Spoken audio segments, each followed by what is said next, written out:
Last time on Knights of the Rolled Table, the party went down to the frozen wasteland of Shivermore to rescue 2 missing knights and ended up stumbling into a secret racing circuit.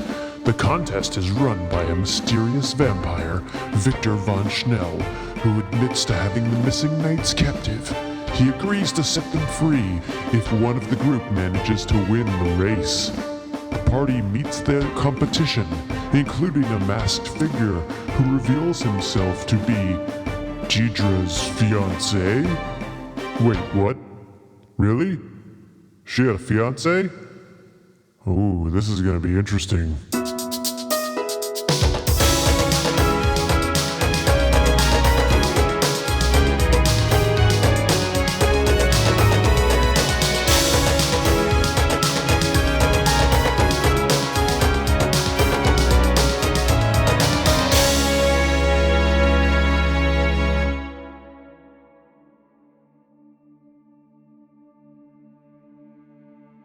My name is Xavier Corthales. Diedre Salenka. I'm your fiancé. Oh. Ooh. Diedre, you guys have probably never really see her at a loss for words, but she visibly kind of pales and just it takes her a moment. And she says,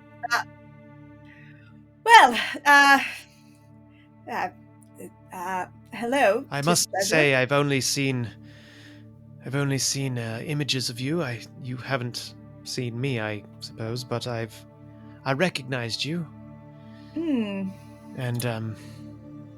I suppose I had to come over and say hi. Well, I've done that. I suppose I'll go. Yes, of course we are very busy and there is a race to be had, and best of luck out there on the field, and perhaps... I don't suppose you would like to... they say that I can't ride without a partner. Maybe I could partner with one of you, Diedre. It would be wonderful to get to know you better. I know that you probably left and not wanting to wed, and that's totally understandable. I don't hold it against you. We have much catching up to do, and all I ask is maybe that we get to talk as we fend for our lives and win our freedom. She kind of looks at the group with a little bit of a look of kind of like shock and like, what do I do to everyone? It would give us a better chance of winning if you were also competing. Yeah, and I think Melbin was going to ride with me, and of course, Igneous, we already paired up with Yenni, so that's you'd be the odd person out anyway. So I think it's all going to work out. Right. Yes. Very well. We shall take you up on your proposal. This proposal, not the other. Right. Of course. I never actually made a proposal before. Well, exactly. Yes. It's more of an array. And he looks at the rest of you and he says, I am Xavier Corthales of the Corthales clan. It's an honor to meet all of you. You're in the presence of a great lady that I have actually never met, but her family reputation precedes her. Well, let's figure out this racing business then, shall we? Of course, I do have Xavier. If she said no, maybe you should be looking through a book like this to get some more tips. Melbin is going to shout over to Victor. Just to be clear, if Diedre pairs with this guy and wins, we still all go free and win our friends back, yes?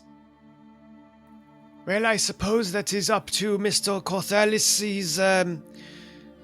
If he wants to give up his share of the earnings in exchange for the freedom of the 2 prisoners. And he says, Oh, of course, yes. Whatever she wants. I owe her that much. Oh, Wonderful, what a thank gentleman. you. So, shall we, and he, Xavian says, he turns to Diedre and says, I chose the steed, but I thought that might be, a bit better for travel, but they do have other choices if you would like to, choose a different type of mount. Yes, let's take a moment and review our assets, and perhaps you can let me know where your skill sets lie so that we can best divvy up responsibilities. Yes. Of course. So I'm just gonna tell you all what your choices are. Your choices of mounts include a mammoth, so a woolly mammoth, a saber-toothed tiger. You see these birds kind of look like sort of like a mix between an ostrich and a dodo bird, but the beak has a large axe. This is an axe beak with long legs. A polar bear, a long Arctic python, about 16-foot long snake that's about 4 feet across, like a huge python. A frost raptor, as in a tiny white dinosaur. And the frost raptor, there's actually 2 of them, and they would be mounted to a sled. And two woolly. That's I amazing. feel like that impairs their abilities. What? two woolly brown moose. So Melbin, you said you would be paired with Theo. So Melbin and Theo, you get to pair. Igneous and Yenni, you get to choose, and then Diedre, Xavian is letting you choose. And there's Melbin. also a steed. There's also a white steed. No one's Melbin picking a looks at horse. Theo That's and boring. says, Does it look like if we don't pick the are there other people choosing? Because I'm Well, They've the already other chosen. your other competitors have already have theirs. So one of them is riding the white salamander, the 6-legged salamander. The goblins are riding a Saint Bernard, and because they're small. And then the Githzerai actually have long. You didn't see them at first because they open up this sort of like long metal cage, and out of it this bug with like hundreds of legs comes out, and there's 2 of them, and they like Like a millipede? and yeah, like a millipede. It's like a round it's like a No, sir, round I don't like blue it. millipede. I don't. And they start harnessing it around. They start kind of roping it and harnessing it around some skis. This is a so strange Melbin race. looks at. Melbin's gonna look at Theo and say, Saber-toothed tiger or dinosaurs? Which do you prefer? Yeah, I'm a little drawn to the moose. The moose? Well, moose are quite fast. Yeah, surprising amount of speed. Moose don't it think any- is. Okay, well, the other Yeah, ones let's are do the- cooler, but the moose seems like a good choice. or I could be convinced about the saber-toothed tiger. There were 2 mooses. Two moose. There We'll are do the 2 two moose. Moosin'. Yeah. 2 moose, and the moose, you could it could be like a dual harness. You could each be on one, or you could choose to attach a sled or kind of a chariot pulled by both moose. Yenni, you got A any thoughts moose-led about chariot this? seems pretty good. I mean, that snake looks really cool. You're going to have to talk me out of that Alright. snake. Well, my first thought is I don't want to get eaten by the snake. So, Okay. And that That's some a of the con. orc animal handlers are coming over, and they're like, Oh, he's real nice. He won't bite. okay. You just gotta pet his head. Well, so if we're riding on the snake, it's not gonna bite. But will he bite other people? what if kind we of a want him trainer to? do you think I am? Of course, I don't train my animals to bite. I have complete. Train him to race. All right. Okay. Okay. But like, So are the animals are pacifist in this blood race?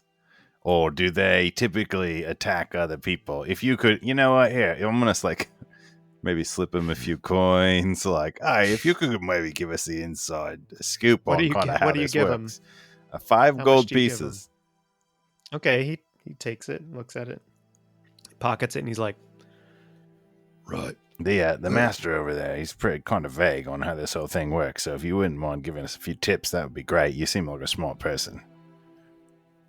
Well, you gotta have a scrapper that knows what they're doing, that's not afraid to get a little rough. All right. Start knocking people off of their mounts. We can do that. You can attack.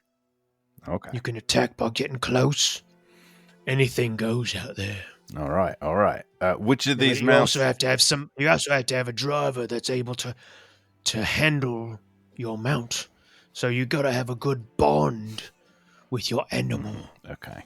so by saying that, now I'm going to let you go up to a mount and you can make an animal handling check to see if you have a particularly good bond now that you've asked for some tips. Okay, Yenni's gonna go up to the Wait, snake. Yenni, are you right. you scrapping or driving? We gotta know. I Okay, gotta know. all right. I gotta Ask the know snake. it. Talk to the snake. Okay. I'm gonna pet the snake. And attempt to sense the bond. Chris is going to break into some parcel tongue now.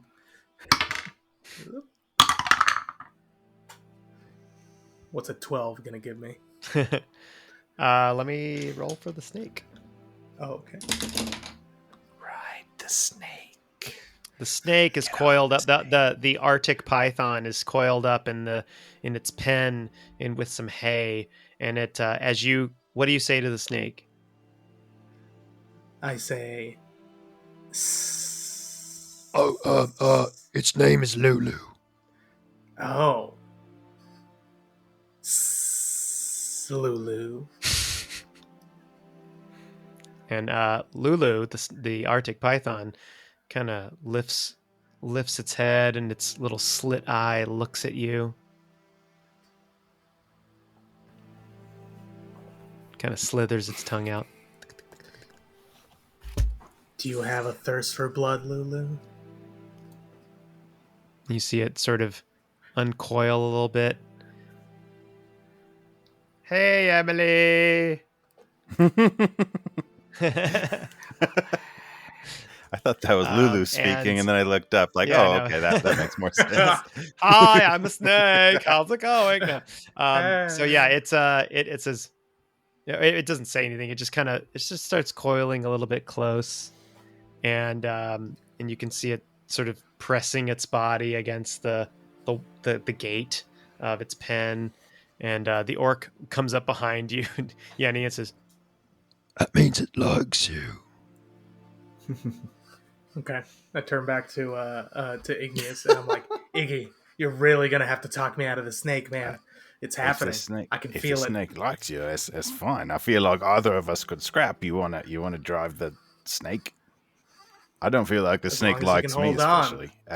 All right, yeah. All right, let's do the snake. Does it have a name? Oh, Lulu. Lulu. Yeah. All right, let's go with Lulu. okay. Yenni's the driver and Igneous is the scrapper. Yep. Okay. Theo, Melbin. Theo's driving, Melbin's scrapping. We communicated have- non-verbally during that exchange. The moose. Yep. Theo's driving. And then Diedre, which mount would you like for you and Xavian? Diedre is immediately drawn to the raptor sleigh. Would you drive or scrap? I think I want to drive. Xavian says, it's whichever you prefer.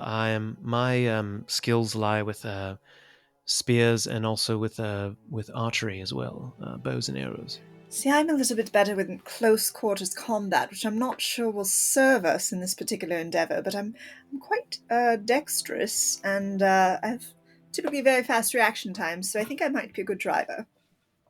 All right. Well, if I can certainly attack from range, so perhaps we can work together, and I can, if you control the beasts, and I can attack from abroad.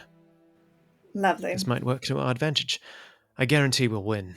So long as you're willing to do what it takes. I'm always willing to do what it takes. In most endeavors. After a couple minutes, you guys get some chance that the orcs introduce you to the animals, and they show you how the mounts work, and they show you how the controls work for each one of them. Like, yeah, these are reins. You have to pull on them. It's very like rudimentary, like, like yes, okay. And they let you have some time. About an hour goes by to learn how to mount and dismount. And like if you were going on a horseback riding ride, it's like, okay, this is how you do this, and put your foot here. And so all of you get a little chance to do this. I will go over the ride mechanics for this race. What's going to happen? We'll explain what the race will entail in just a bit. So we'll roll initiative as a pair and kind of take the average. And drivers will make one of 3 actions. You can do animal handling check to stay on course. You can do a persuasion charisma check to speed up, to basically double your speed.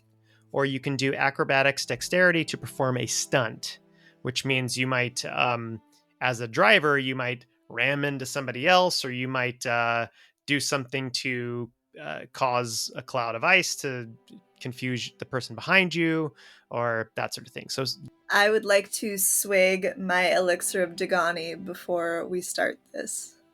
Okay. All right. Remind us what the elixir of Dagani does. That adds a d4 to any skill check for 1 hour. Excellent. I've been sitting on that for a long time. Yeah. Make a sleight of hand check, please. Okay. Oh, I'm good at that. I hope. 16. Okay. Noted. So, and then scrappers, you can do one of the following on your turn. You can make an investigation intelligence check to look for weaknesses of the other mounts / riders. You can make an athletic strength check to take defense, which means if somebody attacks you on their turn, you will have they will have disadvantage. Or you can make an attack, make an attack to another either environment or another competitor. Or you can also, a fourth thing, you can also do an assist. You can choose to do the help action and assist the driver, giving the driver advantage on one of their things. Any rules on the attack about which things we can use? Like it can be spells, whatever. I will say if you cast a spell, that's your turn. Like, yeah. That's if you're a driver and you cast a spell, you're going to slow down, so you'll have disadvantage on one of your things. So that's what I'm defending. So yeah, okay. So as everybody brings your mounts, and the animal handling orcs are bringing you, kind of leading the harnesses towards the starting line and you can see where the sort of risers were, where people are sitting. There's all these different creatures that start to come out from sort of the shanty town. It's basically like a tailgate, like all these people kind of come out and they're like, "Rah!" and they're eating. You mean pod racing? Kind of, yeah. I mean, but they're wearing different furs, and there's some people that actually seem like they have a lot of money, and they're kind of placing some bets. And there's people going around being like, "Oh, place your bets. Who thinks the Raptors are gonna win? Who thinks the Githzerai is gonna win? We've got some goblins. They're our champions, and like they're going around, and people are placing bets. People are selling like slabs of hot cooked meat and vegetables that have been roasted, and it's a good old time. And there's smells in the air, and there's animals that are making loud noises. You hear mammoths go in the background, and it's this very very scrappy kind of place that you find yourself in the southern hemisphere of Coldguard, and everyone gets kind of quiet as Victor von Schnell walks into the racetrack, and he taps the side of his throat, and projected so everyone can hear magically, you hear, "Good evening. Welcome to the blood race. I am Victor von Schnell, your host. And a couple of like, whoa, and you know. We have some new competitors here this evening. I am sure we will all have a good race, play fair, and entertain the audience. He kind of looks at all of you. Some of them are playing for coin, others are playing for the freedom of prisoners. And you hear a couple people in the audience.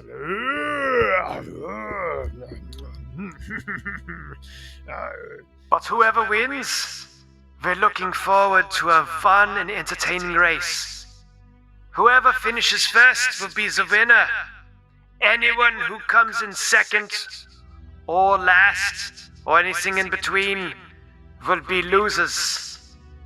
Only the winner will get the winning amount of coin or the other thing that we talked about.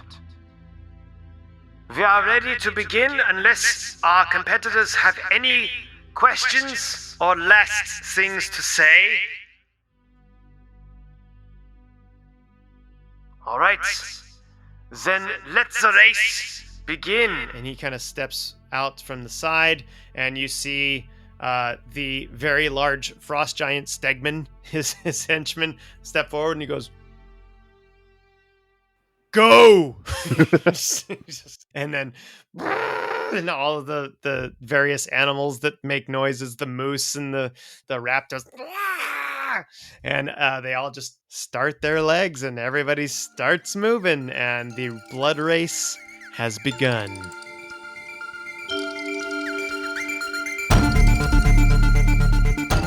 Hey there! It's time for some announcements. This is Chris Daly, your DM for Season 5 and your doppelganger of doom. On every episode this season, I've been mentioning tools that are great to use for DMs and players, so this episode, we're going to do another DM tool, talking about Kassoon.com. As a DM, your players might do a lot of various town hopping, and it takes a lot of prep to come up with all those things about that town, people that live there, names of NPCs, the shops, the population, the maps, and so on and so forth, that it's just too much time and you don't have it, and this generator does it all for you. And it gets to the size, the demographic limits. It lets you have a suggested map, the details for major locations with little hooks if your players want to follow their ideas. And of course, if you don't like it, you can just auto-generate another town. Boom, like that. It's super handy to have on file, or at least bookmark, just in case you need it. Plus, the site has a lot of other resources like maps, encounter ideas, magic items, plot twists, room descriptions, backstories, even a list of insults. A lot of it is available for free, while some other content is behind a $2 paywall for Patreon, but if you want to avoid prep time, this could be highly worth it in your homebrew world. That's Kassoon.com, Kassoon.com. Check it out. If you haven't heard our Halloween episode featuring a one-shot with some of our kids, please go back and check that out. It's in our library. It's super funny and super chaotic. Zach does a great job trying to wrangle 3 of our children together for a one-shot where they almost kill everyone. So it's pretty fun. We're also recording our annual holiday episode where Jeff Frank is going to DM some of our players as well as some special guest players on a one-shot with a holiday theme, so check that out in a couple of weeks. Hey, if you like our podcast, and we sure hope you do because you're listening to this, head to your podcast app of choice and please leave us a review, hopefully a 5-star review, but leave us a review and it really helps us. If you want to write a little something, a little comment, we might read that out loud. We definitely check out every comment that we get. We haven't gotten any comments in a little while, and it's always nice to read those. So if you are listening to this right now, please leave us a comment. It just helps get the algorithm out there and more people find out about the show. If you want merchandise for Knights of the Roll Table, check out our store at TeePublic. You can go to TeePublic and search for Knights of the Rolled Table, and we have Hydration is Very Important and even a Season 1 cast print. If you like playing D&D and need some character art, consider checking out my Dungeon Heads catalog. I've created a library of black and white and color character artwork that grows every week with more variations. Check out my stuff at patreon.com/dungeonheads, as well as Dungeon Heads on TikTok, Instagram, and Twitter. Of course, a lot of the music on our podcast comes from Arcane Anthems and Tabletop Audio. Both have a Patreon and both are amazing at what they do, so consider checking them out. Finally, we know we are not the only tabletop RPG D&D actual play podcast out there. I've said it many times. There are so many out there. But if you're listening to this, thank you. We love you. Thank you for listening. Thank you for being part of our community. Check out our Discord. Let us know what you think about the show. Let us know what you think is going to happen. I'm super into people that guess things that are going to happen, if it's very predictable or if it's super confusing. So just let us know what you think. So thank you for being part of the community. Thank you for listening. And don't forget to go out and make life an adventure. And the blood race has begun. So everybody is constantly moving. This is like a endless runner game. You're just like, so just assume that your beasts all have, we'll just say 50 feet of movement each time. First up, we have Melbin and Theo riding the moose chariot. We're going to go to the driver first. What would you like to do? Or actually, we'll go to the scrapper first. What would you like? Because you can provide assistance to give advantage to the driver if you want. Yeah, I guess let's just start with that. Yeah, I'll start off with assistance. Okay, so Theo, what would you like to do? Let's start with gaining some speed. So we'll do a persuasion check. All right, go ahead and give me a persuasion check with advantage. Yes. And +4 because you're within Melbin's. I'm just gonna, just don't forget that. Yep. I certainly will. And we have a 23. Oh my goodness. You swear, Melbin, that you hear Theo speak in a moose, what must be moose language, Moosian. Tell me a story. What do you say, Theo, to these moose? Okay. Just imagine that on the other side of the line is a big pond that has a lot of moss in it, and you could eat as much moss as you want. That's what he said. All right. They rear their giant antlers, and you move like the wind, and you move 2 spaces ahead. The rest of you see Melbin and Theo tear ahead, post haste. All right, next up is Diedre and Xavian. So Xavian is going to similarly give Diedre assistance and say, like, whatever you'd like to do. I want to get fast. I'm going to try and persuade them to go fast. Okay, you got these raptors like... So I get advantage. Yeah, you get advantage on a persuasion check. So that's going to be 28. Wow. All right, yeah, no problem. Persuasive, darling. How are you persuading them? You have a little whip that they gave you, like a little riding crop. Riding crop, yeah. I think. Like what you'd expect Diedre to have. As a former equestrian, classically trained, Diedre actually does not. She has that riding crop, but she prefers to use the reins. So she gives them, in classic horseback riding fashion, she gives those a little click, and then she makes a little with her mouth, and through her commanding presence, motivates the raptors to get a move on. Very nice. We don't have to resort to corporal punishment. You picked up on one of the orcs when they were like, "Come on," and they're like, and they just bear down and kind of working together, and they're kind of like biting at each other at the same times, but you see their long claws and a little bit of feathery legs, kind of bear down and just kind of race forward, and they pull you very quickly, and they're like, Xavian says, "Well, we're moving now." Yes, you'd probably better hold on, darling. Yeah, so you zip forward. The goblins are up next. They are going to move forward. The scrapper is going to make an offensive attack. He is going to throw something at Yenni and Igneous.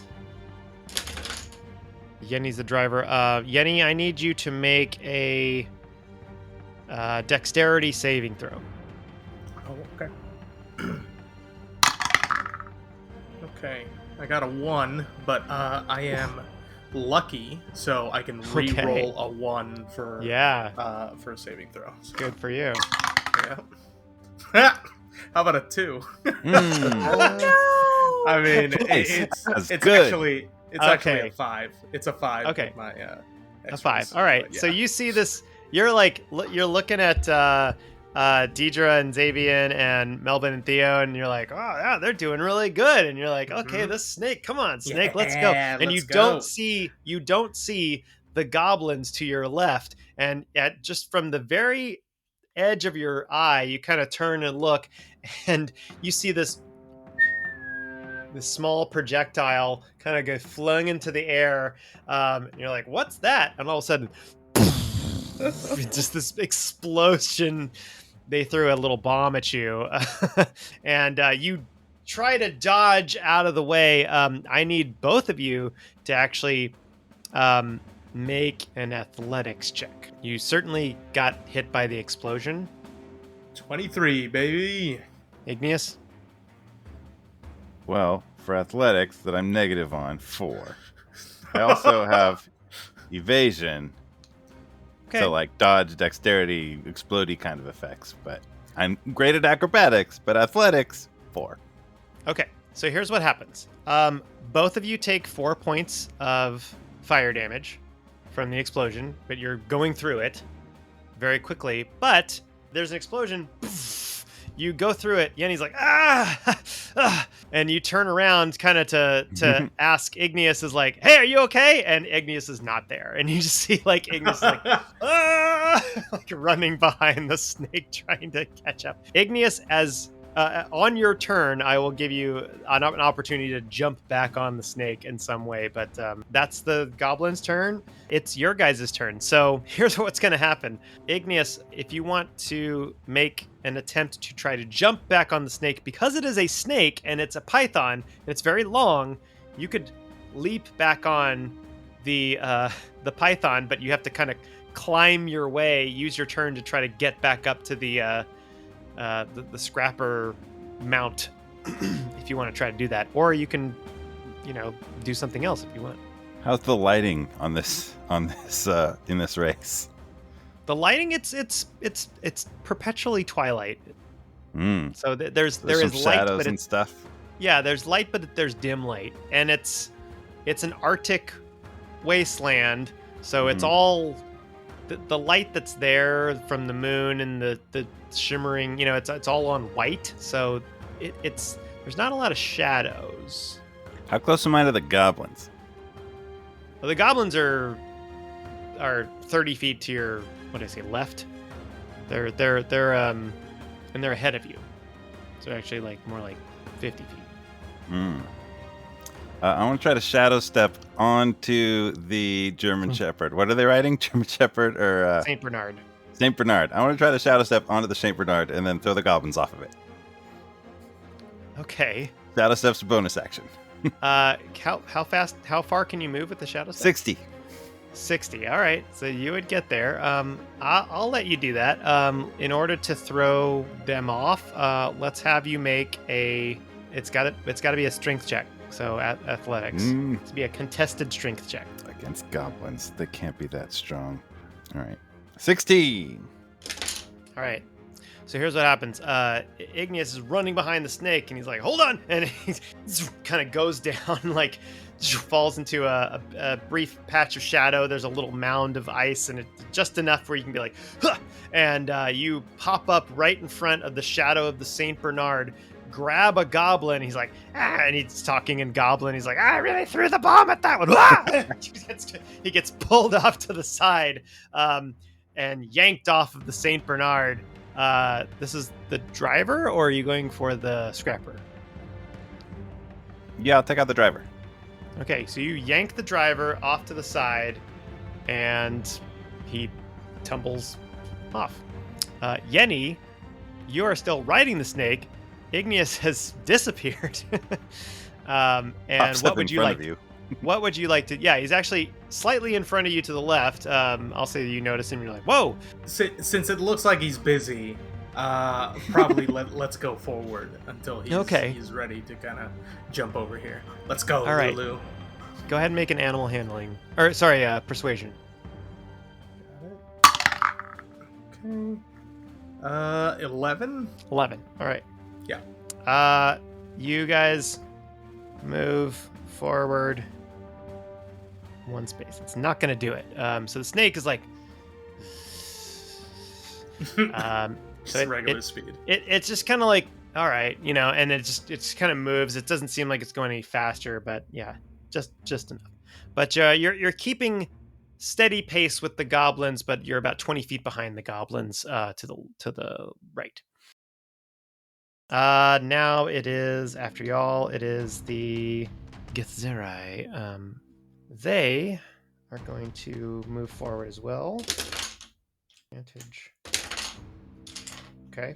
And then the Vikings, the kind of berserker Vikings, they are all about attacking, so they're going to move forward. The driver's going to move forward. It's going to try to perform a stunt. So that's a crit. And okay, so the Vikings are going to move forward. They're riding this frost salamander, and just kind of they have these little spurs on their boots, and they're like, and he's speaking in some kind of crazy language, and you see this blast of frost energy shoot out from the frost salamander towards Melbin and Theo from behind. So I need both of you guys to make a dexterity saving throw. 20. 11. All right. So just enough, actually. You are able to hang on to your mount, but Theo, you take 11 points of cold damage. Melbin, your shield goes up instinctively, and you kind of like it. You're able to protect yourself, but it doesn't get to Theo on time. All right, round 2 it goes back to Melbin and Theo. Ahead of you, you see on the track there are a series from the ground of spikes that are coming up in different places, like these ice spikes, and they're not constantly moving. It's just like very difficult terrain. So if you go forward, you are definitely going to hit some of them. You have to kind of navigate around them, or you could choose to go forward, but it would slow you down. So what would you all like to do? Let's... I'll use the animal handling to just try and maintain where we are. Stay on course to navigate. Yeah. Okay. Yeah, Yep. and I'm pretty good at that, so I'm Okay. gonna take that. The DC for this is a 14. 18. All right, you do it. So deftly maneuvering the moose, the moose chariot, you hard turn to the left, hard turn to the right, and there a couple of times you kind of nick one of the spikes, and but you manage to like really carve a track as you're a little bit ahead of some of the other things, and you hear some cheers like "Yeah, woo!" In the background. There's all these people kind of watching around the side, and the track, by the way, is kind of this large round track, so it's not just one straightaway, but over maybe about a couple miles. I don't know races. A few miles? I don't know. It's long. So okay, so you go through that and you guys make it through. Melbin, is there anything you want to do? I don't suppose anyone is near us. There are people. Ahead. So kind of toe and toe with you is Diedre and Xavian, and also the Gith are I'll say to your right. Like how far? About like 50 feet. I will just I will defend. Okay, take a defensive stance. Okay. Next up is going to be Diedre and Xavian. So where we're at, we're kind of near the front with Theo and Melbin. They're kind of trading the lead with Melbin and Theo, and the Gith. You're all kind of like neck and neck right now, but far away from each other and going around turns, and it's sort of changing the lead. Okay. Well, it is a race, so all I want to do is go fast. All right. Can I again attempt to do that? Xavian will say, sure, whatever you want to do. Does he have to be aggressive, or can he? He can investigate to find a weakness. Investigating to find a weakness could potentially take out the competition. Yeah, I want him to do that, but I'm just going to try and get us as far out of range. I'm going to tell him I don't need your help. I need you to be on the offensive. Okay, so Xavian's going to investigate. DC for this is 14. Rolled a 15. Successful investigation of the Gith, which are riding this millipede ski kind of contraption thing. It's gross. It's very alien looking, but he studies it as you're going fast, and he says, "I think I have an idea." So that'll be on the next turn because it takes the investigation for the I'm turn. Gonna go fast, and that's gonna be an 18 plus 94. So it's gonna be a dirty 20. Move ahead. Successful. So she just keeps click click. She's very commanding present. All right, so in the lead right now is Diedre and Xavian, followed by Melbin and Theo. Immediately after them is the goblins. So the goblins just threw a bomb, which everyone is very excited about. They are going to move forward as well, but they're goblins, so they like blowing things up. So they're going to. There's also no driver. Oh, that's right. There's no driver. So the driver, he got grappled by you. Are you hanging on to him? Oh, no, I'm dropping him. In fact, I would like to become the driver if at all possible. But priority is that driver is way far away from his vehicle. Yeah. So you dropped the driver. The driver is back. The other guy is and he's trying to scramble to grab the reins of the Saint Bernard. The Saint Bernard's booking it. Let's see if he's going to make a dex save to try to grab on. It fails, so he does not grab onto the Saint Bernard. So they actually trail back because it's not being led, and the scrapper fails to do that. So that's their turn. They are falling behind. That was the goblins. Next up is Yenni and Igneous. So we're going to kind of split this. Okay, so let's go to Igneous. What do you want to do? If it seems like tossing the driver back is going to effectively, take them, they're not going to be much of a threat anymore, I would try to get back. But if they still need, dealing with, I would probably try to throw the Thrasher off before I left. Or if I could do both of those things, then I would do that. So let's put it this way. If you're running, you're actually able to get, as a monk, you're actually able to get more speed than the Saint Bernard. so they're falling back because also there's no driver, so the dog is I guess I'll slow down. So they don't seem to be as much of a threat because half their team is gone. So all right, I want to jump back on the snake. All right, give me. Although having run a fair amount of this race, I'm also considering maybe I should be a mount. I'm imagining the scenario where we abandon the snake and Yenni's just on my shoulders. But I'm going to jump on the snake for now. See what happens if you do that. Yeah. All right, so you want to jump on the snake? Give me, how do you want to do this? Acrobatically. Okay, so you flip to the right, you run over and do a little side flip and try to land on that. Give me an acrobatics check. 17. It's the triple Lindy. Yeah, triple Lindy. And you land right behind Yenni. Back. That's your turn. No more goblins. He's back. What do you want to do? Okay. Let's attempt to go faster one more time. Let's go. Persuasion check. All right. How's a 13 gonna treat me? The snake seems unfazed. It's just kind of slithering forward. Now you're also moving into the spike area, so I should have reiterated. You're moving into this spiky area. So do you want to go with your speed, which could be it could knock you off, or it could like slow you guys down a little bit, or do you want to try to animal handle to stay on course a little bit better?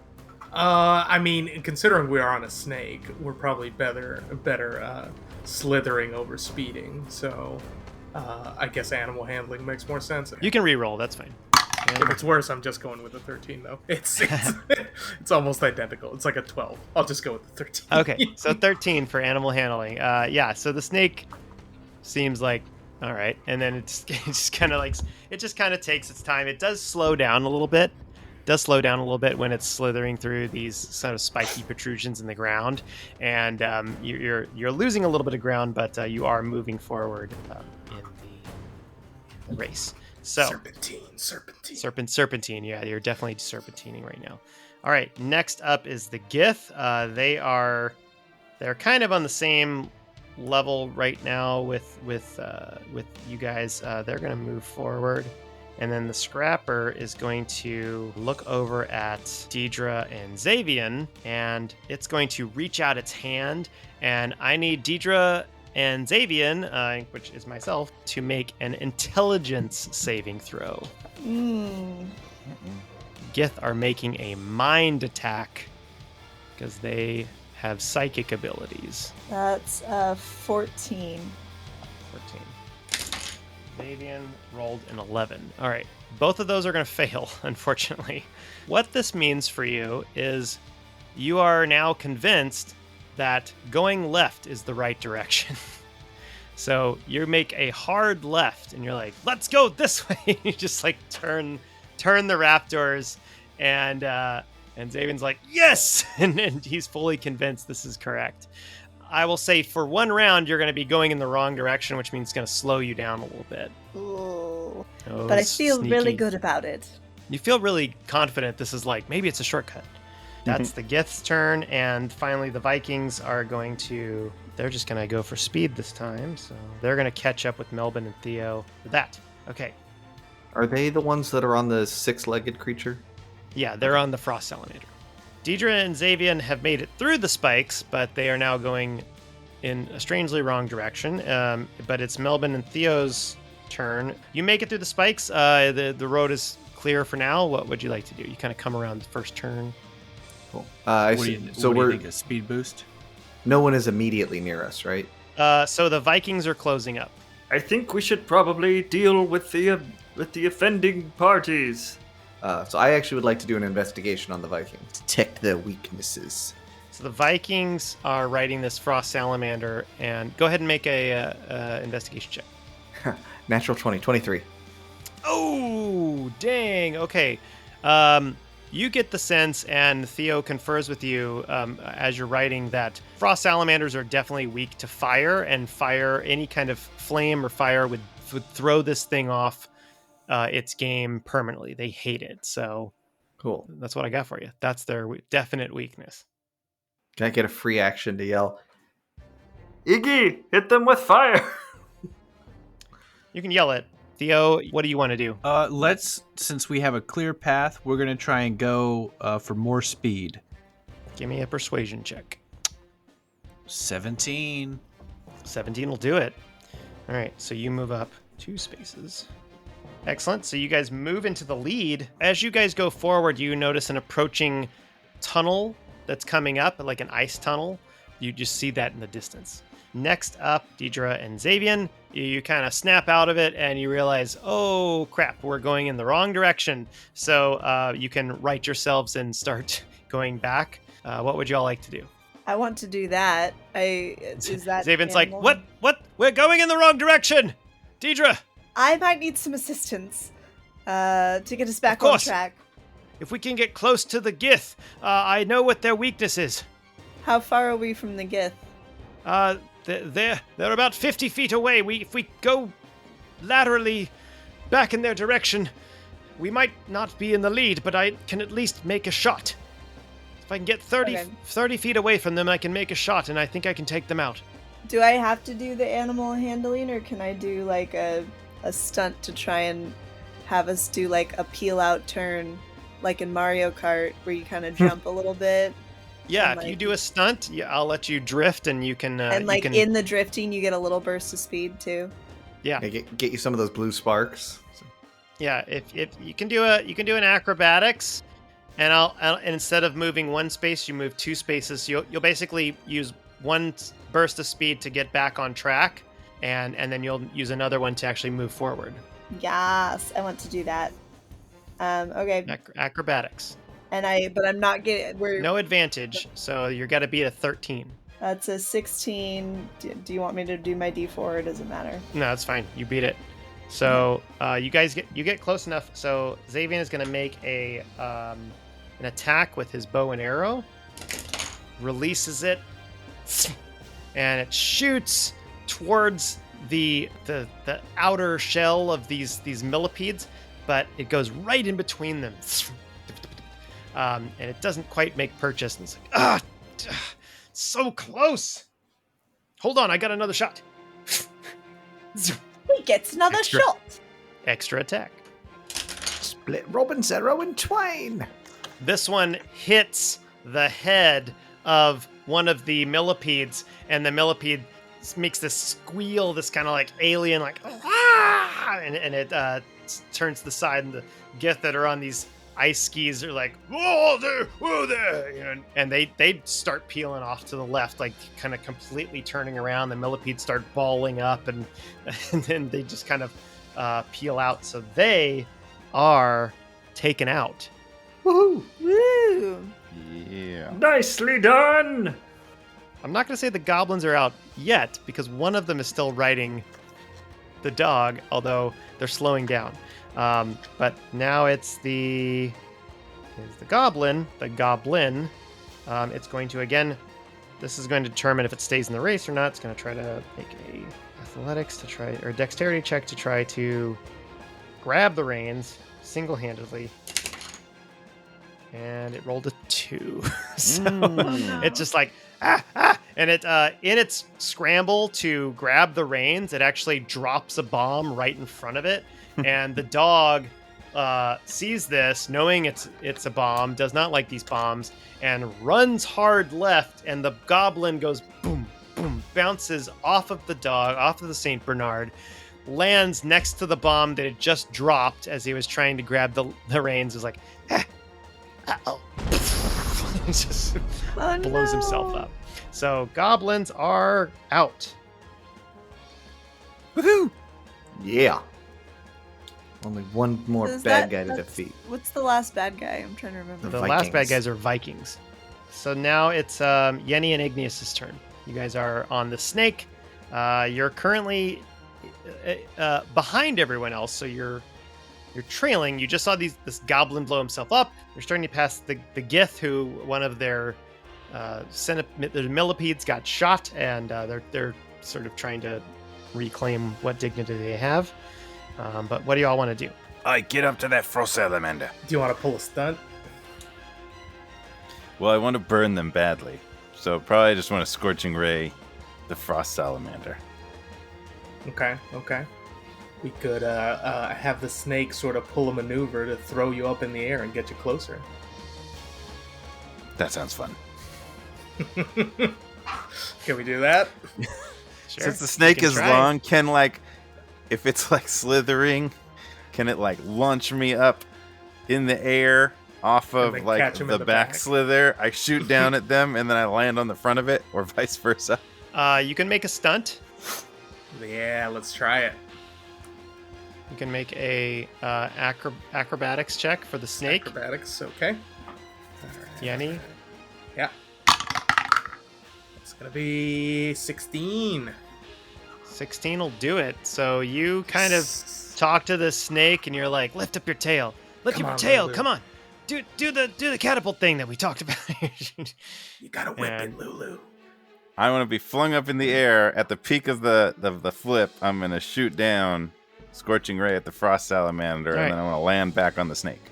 Yep. He flips you up, and you fling up in the air about 20, 30 feet. So all 3 rays, I'll roll. First one, 19. Second one, 24. Third one, 6. So 19 and 24. One of them hits. The 24 will hit. Dang. All right. Got So an that'd AC be of 20. 2d6 fire damage then. All right. Frost Salamander looks perturbed. It kind of goes, "Ah!" and the Vikings are like, "Oh, it's okay, I'll come out. Hey, what are you doing there?" And they look up at you, and they're not very happy. But it's still moving forward, but it definitely slowed them down a lot. And now it's the Vikings' turn, so they are going to turn around. The Scrapper's going to look at you guys, looking for a weakness. Who, guys? At you guys, the Ooh. one that just attacked. Mm-hmm. So you're currently up in the air and you're kind of floating down, and the Scrapper's going to look at you, both of you, and trying to like figure out a weakness for your snake. And the driver is going to move ahead, but you won't know that until the next turn. Melbin and Theo, top of round 4. Melbin and Theo, you are approaching a tunnel, and you notice that it's kind of weird. Like, you didn't see a tunnel behind you, but now you do. It's like the racetrack is actually sort of coiling in on itself. So it's almost like it's goes in and it's getting smaller, and the third loop is even going smaller than that. So it's not the same loop that you're going through, but it's like a downward spiral, right? Gotcha. Like the Sony Dreamcast logo. Exactly. Yes, if you will. Or if you're going, if you were racing in the bottom half of the AT&T logo, or yeah. or sort of like coiling down inside Dante's Inferno, but only 3 levels of hell. Like one of those little mosquito exactly yes. things that burns. I know what you're talking about. Yeah. Anyway, so you're or like you're a in cinnamon roll that has been rolled. A Nautilus shell. The Oh my God, inverse of a can we cinnamon roll. please? It's the golden ratio. One of those lollipops you get at Disneyland. You take open a croissant and no. All right, you're just about in the second loop. So now you're going into this tunnel. I need it suddenly gets very dark. You can try to move forward, but you'll have disadvantage. Or if you roll high with animal handling or persuasion, then or provide light somehow, then you will not. You have night vision, right? I think so. I've got my goggles at night, which I assume would be on anyway because we're moving fast. And I would want to keep ice out of my eyes. That's good for you. It's not great for your moose who can't see anything. Let's do this. I'm gonna do assistance so that you have advantage. Can I cast a spell? I'd like to ahead of me, or maybe behind, so it doesn't spook the moose. I would like to cast Flaming Sphere and have it follow behind us, this flaming sphere, to light up the cavern for us as we go. And then hopefully it'll melt it a little bit and kind of make it slick for the next people. How long does the flaming sphere last? A minute. It lasts duration is 1 minute. I got 60-foot range. All right. And I'm just gonna have it follow. What's the speed of the flaming sphere? There's a lot of things I got to work out in my head here. As a bonus action, you can move the sphere up to 30 feet. If you ram the sphere, when you move you can do it direct over barriers, ignites flaming objects. It doesn't say how fast it moves. Well, it's 30 feet. The turn. Yeah. Okay, yeah. All right. If you use your bonus action. Yes. Or you could just leave it there for other people to run into. You know, I really could. Okay. You just come into the tunnel. So here's what happens. You know what? I'm If going to you leave it there, yeah. If you cast a spell, you're going to slow down, but you can cast Flaming Sphere behind you, and it's 30 feet behind you. You're not going to move 2 spaces ahead. For game semantics, okay. You're going to move 1 space. But it will light up the tunnel, so you will move forward. So your moose will be able to see. So I'll give you that. And there's a flaming sphere behind you in the tunnel. Super. Okay. And I'll have it stay with us till we get to the end of the tunnel, and then I'll leave it at the end of the tunnel. You're going to move faster than the flaming sphere. Okay, so we're going to leave it behind no matter what. You're going to leave it a little bit behind, but it's slowly trailing behind you. Okay, perfect. Just enough. Okay, so you make it through the tunnel. the moose are like, ooh, ooh, they're seeing the spear. It's okay. And they're It's okay. They feel the heat, and they're going to move forward. So that brings us to Diedre and Xavier. You guys are now entering this tunnel. It's very dark, but all of a sudden, hey, it lights up, and you notice this giant ball of fire in front of you as you're quickly approaching a giant flaming sphere. Xavier's like, I don't have anything. Well, I mean, like, am I able to... Have I ever seen Theo cast anything like that before? I don't think he's cast flaming sphere in front of you before. So I have no idea what I'm looking at there. Could have been anyone. And I can't see their cart, like, in front of it. Make a perception check. Your night vision's just gonna be screwed from the Too bright. So it'll be an 11 plus... So 15. 15. There's something in front of it. You're not sure exactly if it's them or some other something. But I could probably tell that it's moving forward, at least. Yeah, the sphere is moving forward, but you're catching up to it because your raptors are moving faster. So you can either slow down and safely distance yourself as it's moving forward, and you can just kind of follow it. or you can... I'll say if you want to perform a dexterity check, if it's very high, then I will say you can find a point on the sides of the sphere where you can get through and where the tunnel bows out a little bit. If you want to do something cool. Okay. And not lose speed. I'm down. I'll try that. Okay. The DC for this dexterity check is going to be 19. Oh, shit. Okay. That's a Xavier? dirty 20. Hey! And that's not even with my D4. All right. This is one of those moments where you are pushing the raptors forward, and you see from the light of the sphere reflecting against the icy cave walls, you see a little outcropping where the tunnel gets a little bit wider, about 10 feet ahead of you, and you're like, yeah, and then you move forward, and as the sphere kind of goes forward, you're going to go to the left and around it, and then skirt through just as the sphere like goes right behind you, so you're able to go around it very quickly, and you turn back, and Xavier's just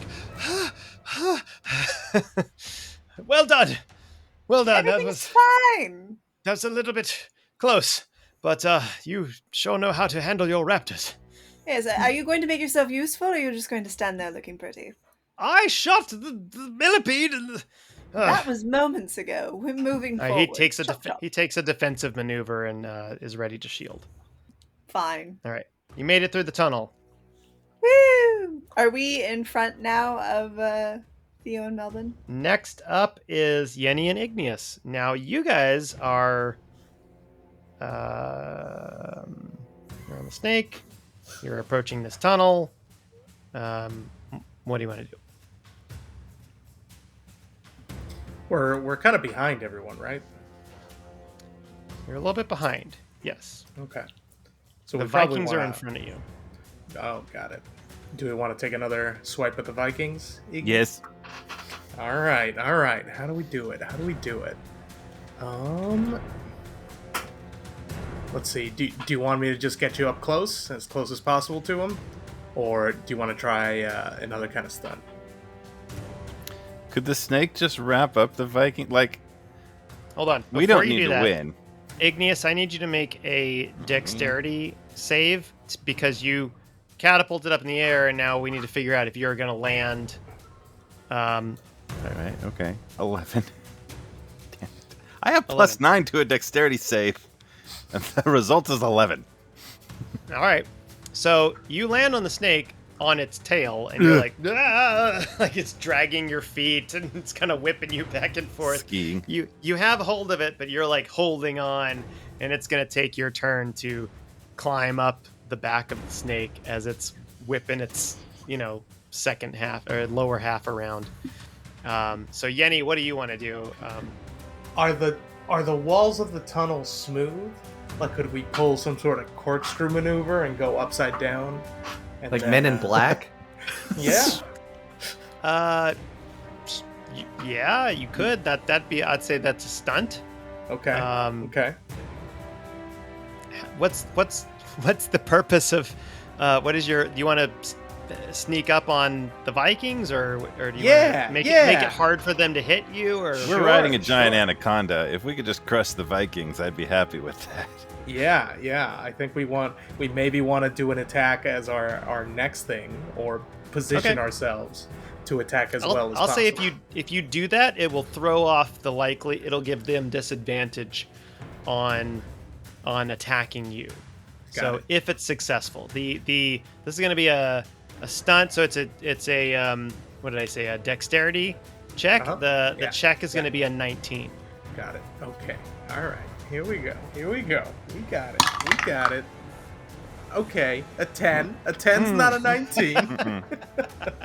So you say, like, let's go up the wall, snake, and the snake kind of goes to the side of the wall, and it just rides the corner of the wall. It's just kind of like just slightly right up against, and your leg is like dragging against the wall. Like, not quite what I had in mind, snake. But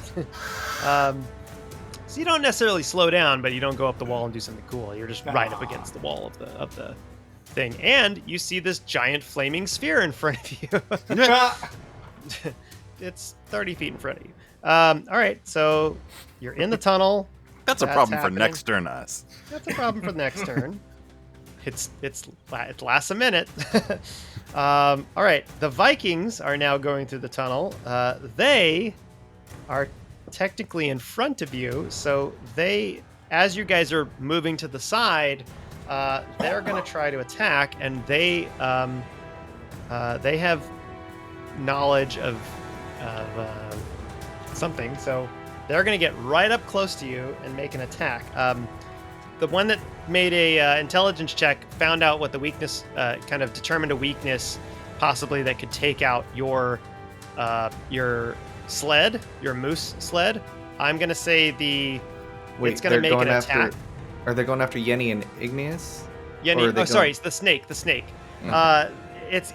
It's going to make an attack to try to take out the harness that's holding you both.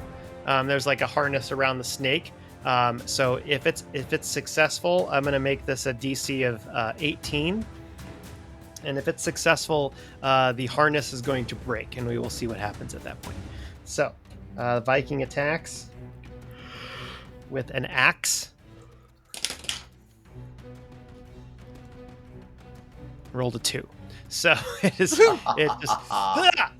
and it misses, chops into the ice ground. The snake kind of dodges out of the way, and it misses the attack.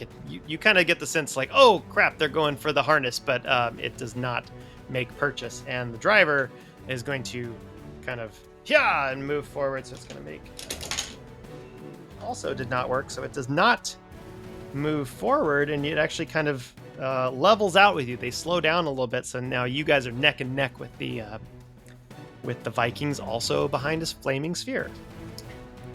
All right, so that is the top of the round. It's going to be, and you've now all gone. You're in the second loop, spiraling down, and you're going down further. The crowds are kind of like cheering on, like, yeah, it's happening. Now, you notice as Melbin and Theo, it's your turn.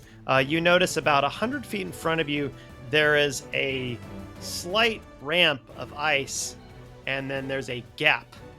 And in between the gap, it's kind of like coming up on a curve, so you can see this ramp, and there's a gap of about 50 feet, and then it drops down in between, and then it kind of continues on the other side. We have to go fast and get over that chasm. And then, I guess I'll assist again. Well, we're gonna need to stunt over it, I think. Right? Do you want to give him advantage on the stunt? Yep. Yep. So you have advantage on your dexterity. If only they were reindeer. Man. So close to greatness. All right, we'll do so acrobatics, right? With advantage. Acrobatics. Yep. Acrobatics with advantage. Plus 4, 14. All right. So here's what happens. Melbin and Theo, they're like, "Here we go, Moose," and they and they leap forward, and the moose are like, they don't like this, and you jump off of this ledge, and you leap over the chasm. It actually looks like you're gonna clear it. The moose touch down on the other side, and their hooves land on the ice, and they're kind of like so they actually land, but the chariot is falling down behind it, and they're like, like getting pulled back as they're holding on. They're digging their antlers into the ice, like trying to hold on, and it's like getting pulled back, and you guys are like vertically like hanging on to this chariot, and all the crowd is like, yeah. They're screaming and cheering. Can we still do stuff, or is that next turn that we would be able to do something that's about it? next turn. Next turn, you're going to do something. So Cool. that's your turn. We'll deal with you guys next turn. Diedre and Xavian, it's now your turn. There is a little ramp with a jump over a chasm that you have to jump over in this kind of second half of the second loop. And Melbin and Theo just tried to jump it and came a little short. So they're falling back behind into the chasm a little bit. It would be a hard fall if you fell. It's not a bottomless pit, but it's a good like 50 feet fall. Okay. So would it be better for me to be going fast? So you could do a stunt. You could try to. You could do just extra speed. I think extra speed, because speed gives us the velocity to clear the thing. Mm-hmm. Okay. So Xavian will help you. He'll give you the assist and say, "Give it all you got." And so go ahead and make That's a 21 and a 13. So 21. 21 for speed. Plus my Okay. D4 would be 24. 24. Okay. So yeah, you kind of give it a little extra effort when the raptors kind of speed up, and with their claws they're able to get a nice foothold and leap off with their strong back legs.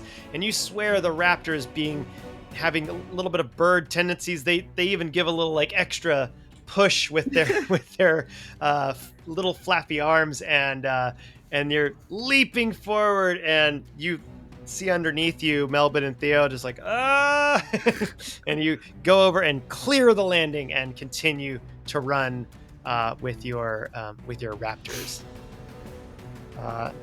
You guys are in the lead now. Over the cavern gap. Now it is Yenni and Igneous' turn. The flaming sphere is not quite there yet, but it's closely following you. Do we gotta slither around it? You guys, Yenni and Igneous, you were behind it, right? Mm-hmm. 30 feet. Okay, so we'll say what happens is the flaming sphere clears the tunnel. You guys clear the tunnel as well. You have enough room to go around it. You have enough room to go around the sphere before you reach the cavern. You're not going to reach the cavern gap in this turn. Got it. But you can go around the sphere, or you can try to do something to attack the Vikings, or which are kind of neck and neck with you. Can we try to maneuver to force the Vikings into it? Yes. Like cut them off so that they'll be forced to drive straight into it, since their that would be doesn't a like stunt. fire. I'll say that would be a stunt. And If you want to give Yenni advantage on the stunt, you could, or you could take a defense to try to like block off any kind of rebuttal from them. I want to give advantage. Okay. Yeah, guide that tail. This is going to be Not the a tail. 17 DC Got it. for the stunt. And it's acrobatics, right? Acrobatics. 17 right on the dot. Oh yeah! All right. Nice. Nice. So here's in it. in a offensive kind of flank maneuver, you turn in towards the Vikings as the flaming sphere is hitting the side of this ice wall as it comes out of the tunnel. And then there's a couple of mounds where they can't really go to the right. They would have to go to the left, but you're not giving them the opportunity. You pull towards the side and make it their what are they writing? The Frost Salamander is kind of just like getting a little bit tighter, and it's like, ah! And the Vikings are like, hey, what's the big idea? Play fair! And they're just yelling at you. So they don't have a whole lot of options because there's a flaming sphere in front of them, and they can't get to the left, and they can't go to the right quite yet. So it's actually going to be good turn. Okay, so now, excellent. It's going to be the Vikings' turn. They are going to make... they're going to try to speed up in front of you, and the Scrapper is going to try to make an attack. Again at your harness. Failed. The Persuasion failed. Okay. The Scrapper, they're not able to speed up, but the Scrapper, before they attempt to move, takes a swing of the axe. The harness breaks. And both of you feel yourself sliding to the left as they're on your right. And I need both of you to make a dexterity saving throw with disadvantage. Ooh. Okay. This is to see if you stay on your snake as the saddle mount is coming off. 13. 19. Wow. 19 and 13. Okay, so Yenni, you have a connection with the snake. Your legs kind of like wrap around as you're like, nah, and you kind of grab it with your hands, and the snake sort of you feel you swear that you feel the scales of the snake kind of pull into you, and it's like, no, I'm not going to let you go. I'm not going to let you go, Yenni. And Igneous, you don't feel as much of a bond, and 13's not going to do it. So you're like, ah! You kind of fall off, and this little cloud puff of ice runs to the side as Yenni falls down, and you fall prone on the side of the snake as once again you fall off of that. It's down your snake, Iggy. Come on. So the snake is moving forward. It does kind of veer off to the left, so the Vikings do have a slight plan of attack before the gap. Neither one of you have hit the gap yet, but the next turn you will. It goes back to the top of the round. Melbin and Theo, you are perilously hanging on as your moose are sliding back. So how we're going to do this is I need both of you to make a athletics check, a strength check, to try to get up to where your moose are, to the ledge, to try to pull your chariot to safety. Okay. 6 for me. 25. Melbin is able to grab the reins. So you kind of take your axe as sort of like a climbing axe, and you're able to like pull yourself up with the reins, and the moose is pulling the moose on your side is kind of pulling you up a little bit, so it's a little bit lopsided. Come on, Theo, let's go. And come on, Theo. And you look down, and Theo's like, okay, and then you kind of slip, and Theo starts to fall. No. Goodbye. So Theo is falling. I will give you a reaction or a turn, Theo, if you would like to do something as you're falling. The moose are fine. Oh, good. They're good. able to, okay. Yeah. They're able to pull themselves up, and with the lack of weight, they're able to pull the cart up with Melbin's help. I suppose what I'd like to do is to use my Summon Nature's Ally ability and to summon a giant eagle somewhere below me so that they can be below me and pick me up like Marahute. Theo starts to fall, and you're like, Master Theo! Master Theo, no! And as he goes down, this giant eagle flies up, and it will fly straight up like a jet pulling out of a nosedive, and it flies up with Theo grabbing onto its wings, and the claws of the eagle grab the chariot with the moose. It's that big. It's going to grab this. Giant eagles are giant, pretty big. I mean, they're big enough to grab. I think they're big enough to grab a moose. I'm going to say so. It's fairly large in this area, so it's going to grab the whole thing and fly you both forward. Melbin's hanging on like and it's going to fly you forward and drop you 30 feet ahead on the track. Well, perfect. And there you go. So you've survived. You've moved forward. Diedre and Xavier are still in the lead, but now it's their turn. So now, what would you like to do, Diedre? You guys are in the lead. You see Melbin and Theo get lifted up by a giant eagle with their moose and plopped back behind you, and they're kind of righting themselves to continue the race. But now it's your turn. What would you and Xavier like to do? I mean, it's a race. All I want to do is go fast.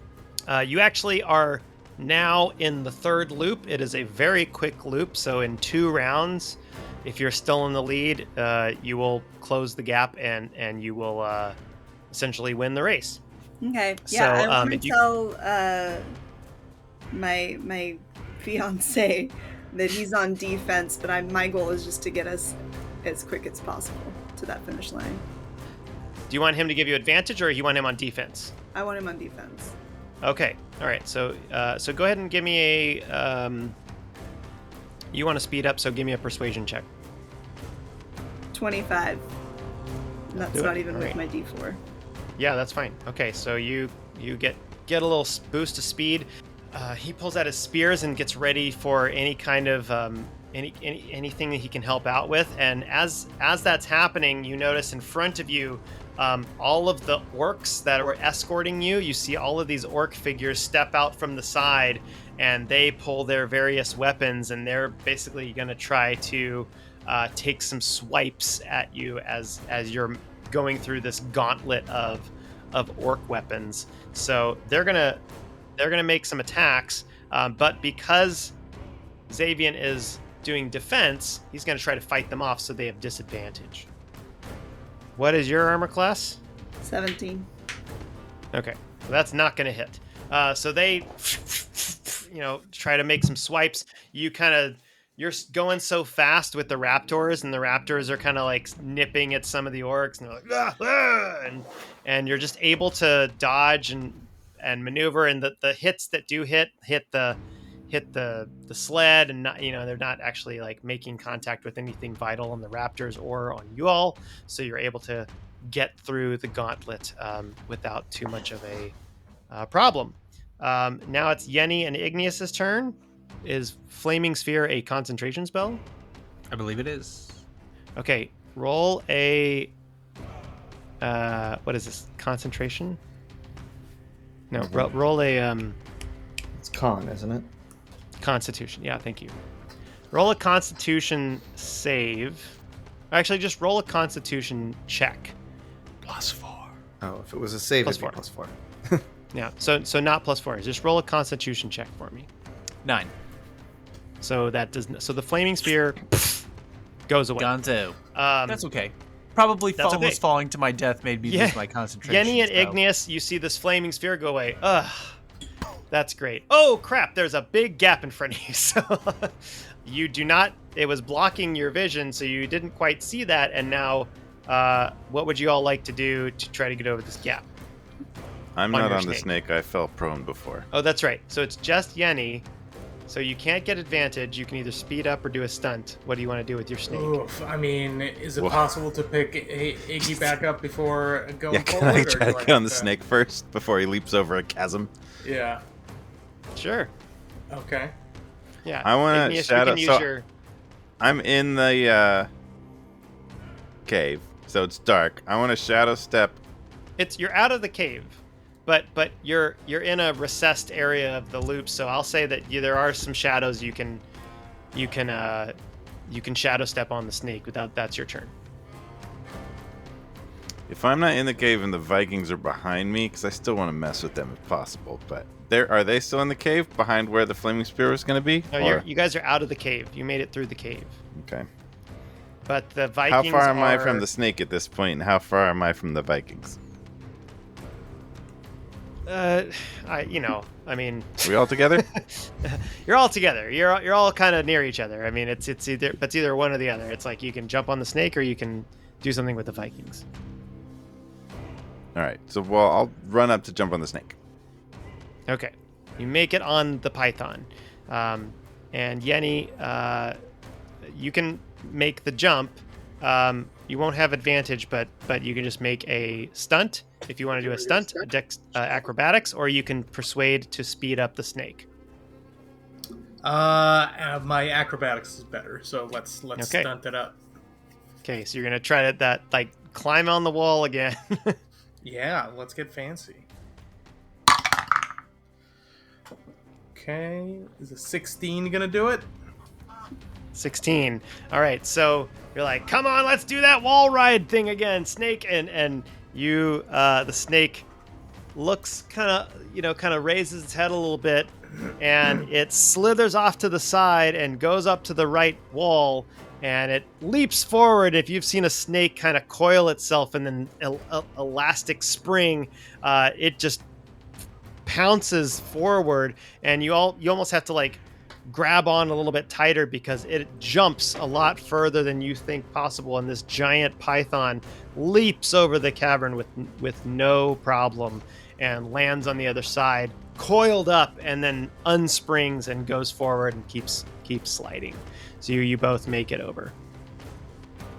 Sweet. Woo! So right now, Diedre and Xavier are in the lead. Melbin and Theo are behind. The Vikings are going to try to get over the chasm. Okay. So the frost salamander runs forward, leaps, and you just kind of turn behind Yenni and Igneous. You look behind to see if they make it, and you just see Woo!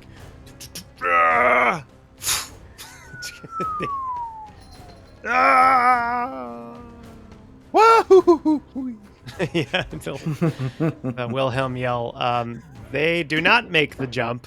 They rolled a 12 and fall down. All right, so top of the round, the Vikings are out. Melbin and Theo, it's your turn.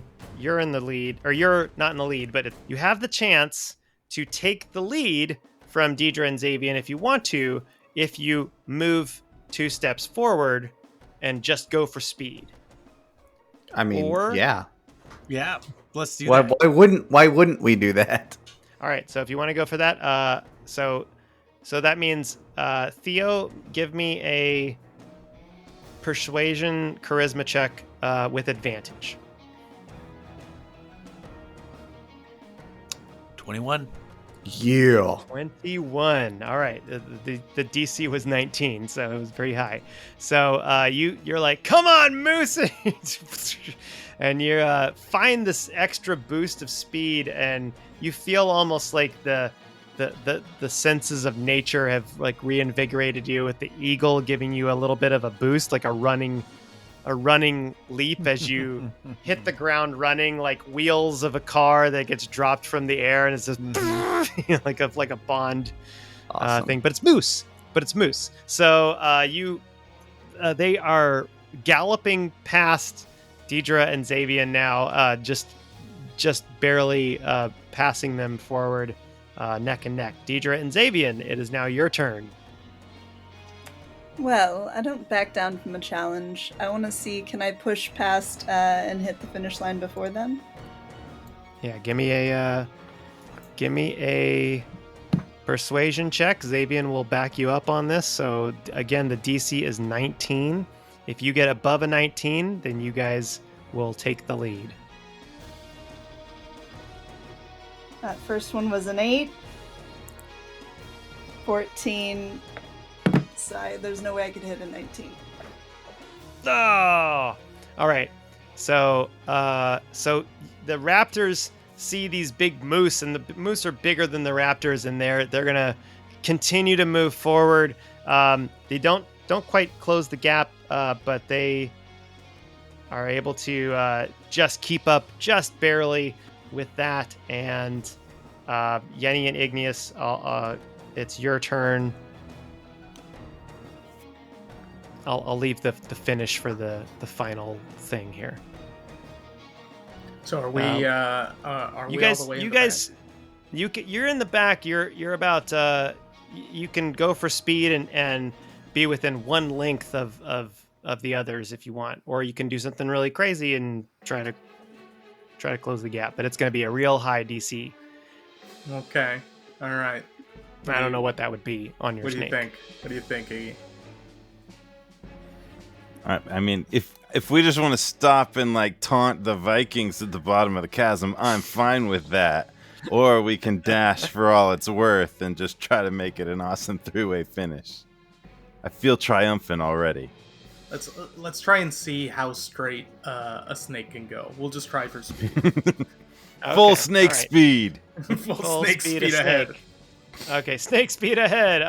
So give me a charisma persuasion check with advantage. All right.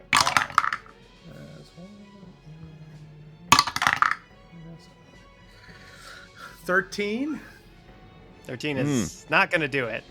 So you make your way at regular speed ahead, snake speed ahead. So it's still about 2 lengths behind the others.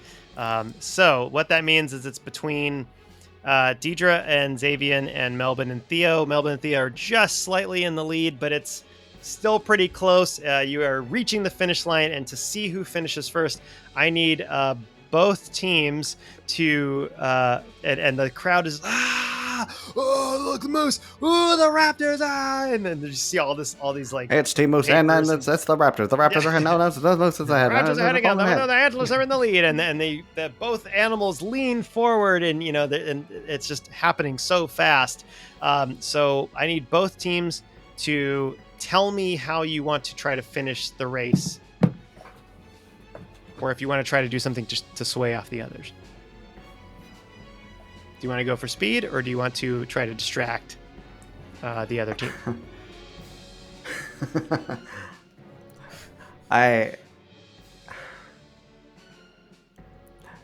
How mean do we want to be, Jeff? Well, I think we should be a little mean. What did you have in mind? I cast slow. Guess Very slow well. On the raptors. On the raptor. Or I think You can cast slow on one raptor, and Yep. it has to make a wisdom. Let me look. Hang on. Slow is not a spell. But if it's attached with a bridle and everything, if it's going slow, it'll stop everybody else, right? Yep. Oh, apparently it. Well, normally slow would actually let me hit up to 6 creatures, but I'll leave that up to you because it was a special case. And it's a wisdom saving throw. All right. Wisdom is it's got a +1 to wisdom. And my save DC is 16. All right. Raptor is rolling wisdom. Here we go. Rolled a 15. Oh, that means they got it, huh? At the same time, Diedre and Xavier, y'all can make an offensive attack as well. Slow does not mean stopped. It just means like like one of the raptors just goes and it's all happening like super quick. So it's sort of like pivots the whole raptor sled around the slow one, and it kind of like yanks them the other side forward. But Diedre, what would you like? Would you like to try to? It's whoever finishes it first. So like you can leap forward, you can try to stop them. What do you want to try to do here? I feel like Diedre would want to win this the classy way, so she's not gonna try and sabotage the people that she came here on the mission with. So her whole goal is just to keep her car from careening. So I think all of her efforts would just be on keeping her team straight. That being said, you know what? Here's what I'm gonna do. I'm gonna look at that raptor that got slowed, and I'm gonna use my fly spell on it so it's no longer touching the ground, so that the other raptor can just keep on keeping on. Why not? Amazing. Right. I'll do that. But like, I'm not gonna do anything offensive against them, and I think it's a little cheap that they did that against us. You see this happening in a split second. The raptor starts slowing down, and it's kind of like the whole thing is moving in slow motion, and they're like, yeah, and you're just like, bam, instinctively fly spell, and almost kind of like it's like a slingshot, like and fly just takes off and lifts you up into the air, and this flying raptor pulling a non-flying raptor pulling the sled goes ahead of Melbin and Theo, looking up with this moose chariot as this flying raptor and its quarry pull ahead and win the race, and the crowd just nice. Both of you. Zoom, zoom. Well, now that was a dirty pull. Well, come to had to play. Come to a halt. Had to try to win. Meanwhile, the raptor is just like kind of in the air, like Raptor panic. It's like embracing its inner bird, like And the other raptor is like trying to bite its leg, pulling it down. And Iggy and Yenni pull up on the snake, and the snake is just like doesn't give, it's like meh. My plan had been to save slow for in case there was something getting in our way from winning, but then once all the competition was knocked out, why not? Yeah. Now the vampire wants to fight. Roll initiative. No. No. All right. So after the crowd kind of is cheering, and it's like, yeah, and you hear the slow clap.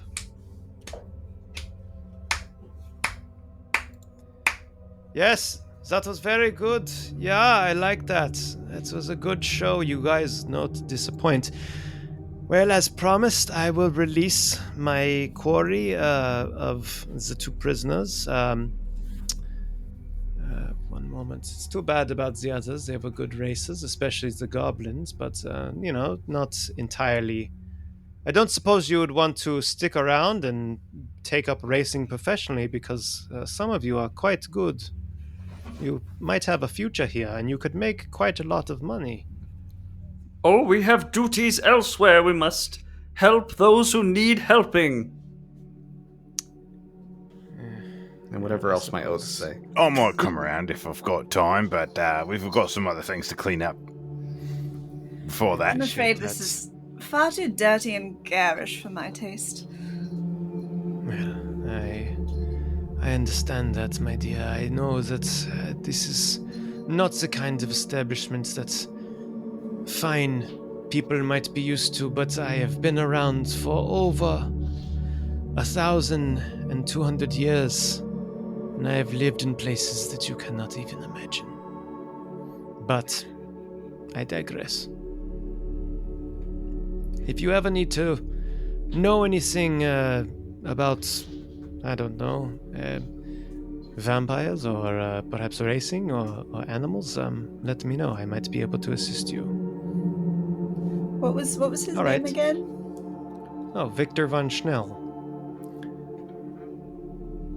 His master, the brilliant Victor von Schnell, I believe, is how Fred announced his him. master, Frank. Frank. So Stegman is the frost giant. Brings forward these two cloaked, these two humanoid figures he's holding in both hands, and he kind of plops them down. One of them is shorter than the other, and they have these blankets over them, and he kind of lifts up the blankets like a big reveal, like he goes, ta-da! And then before you see a half-elf, thin, kind of shivering a little bit, bound at the wrists, and a halfling in full armor, who you assume is Luxara Domar and Joden Reedkettle, the two missing knights that you have been sent. And they kind of look at you, and their eyes squint a little bit because they've been in a cell, and they look at you, and they kind of instinctively look at your forearms, and kind of have this exhaustion, of they can't even talk, but it's just thank you. And it is our honor to save you. We'll get you somewhere safe momentarily. While you're looking for that, do we see the tattoos on them as well? Just to confirm it's them. I'll say on one of them, not the cleric is kind of armored with gauntlets, but on Luxara, she has one of her arms, and she kind of manages to, it's me. Okay. Like she kind of shows it, and but they're exhausted. Like they are exhausted, having been not particularly fed. They don't look too great. Do we get some sort of cup or trophy or medallion? Well, I believe the agreement was that you got your friends because you would not get a cut of the money because you were not competing for money. Now, some of the other members of the audience surely got money because they bet on you, and I feel like a few people thought that the snake was going to win, but a few people thought the raptors would win, so they will get a cut of some money, the pool. I'm sorry, right, that's but what we still it's still the event was won. Yes, the event was won. So, it was, but the agreement was that if you right, raced, that was you would our race winnings, for money. But there's still like an honoring of the end of an event. So it's a thing that could you get no matter what. I clap Theo on the shoulder. The honor is in a competitive race and putting on a good show. We have done what we needed. Honor, Melbin. Victor von Schnell says, looks at you, and he says, he looks at Theo, and he's like, I think you better be on your way. And Theo, can you make a wisdom saving throw, please? Uh-oh. Uh-oh. Oh, yoink. Look at 16. Okay. Man. All right. So he says, I think you better be on your way, orcish one. And you feel this I should be. Wait a second. I'm going to live my own life. This guy, he's terribly handsome, but I'm not going to. But man, I really want to hang out with this guy. But no. I'm going to do what I want. So this is all going through your head. He's very charismatic, but not quite. Doesn't quite get you. Xavian, will you be remaining here? I'm sorry, we didn't really have much of an opportunity to speak. I don't feel like my chances are as good without a partner, so if you have means of getting out of here, I can probably find my way to my next destination, but I don't particularly want to stay where I'm not welcome. Do you all mind if we bring him back to the sanctuary until we can find out where he can go? Oh, yeah. That's fine with me. Is he trustworthy? Listen, you all know him just as well as I do. We never actually met. But you are engaged, you're betrothed. It was an arranged don't marriage. Work like that in noble households. It's more like a business transaction. Yes. Well, you can come on back and court or whatever you need to. It's fine. We'll keep an eye on you. We can chaperone any sort of a courting process. That seems fine with me. I'm sure that he kind of looks at Theo and he's like, I'm sure that whatever winnings that you would have gotten, the Corthalis family would be happy to contribute to your organization and any needs that you have. I wonder how lucky he's going to feel about all this. Yeah, he'll get over it. This sounds fun. Now listen, I'm gonna try something right now. I just kind of have to, so we might need to be ready to run. And I want to cast the polka spell on Stegman. Oh God. Stegman? Yeah. Both because he's big and probably not that wise. Okay, hold on. What does he have to pass? The target begins a comic dance in place, shuffling, tapping its feet, and capering to the duration. It doesn't look like it has any. Must Save. use all its movement to dance without leaving its space and has disadvantage on dexterity saving throws and attack rolls. Yep. He just dances. It just happens. Okay.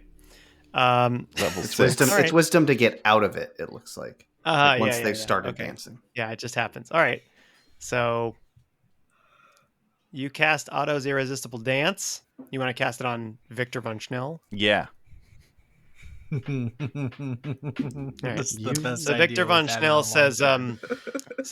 well, I am very impressed by all of you, and you are welcome back anytime. And in the name of Ravella, Queen of Shadows, my patron, I she would be very impressed, and she has granted me with the gifts that made me last this long. And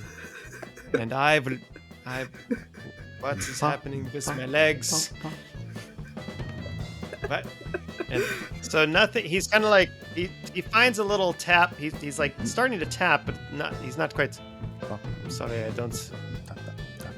I'm going to pretend that I am also forced to polka dance, and we're just doing it together, What? and I don't know what's happened.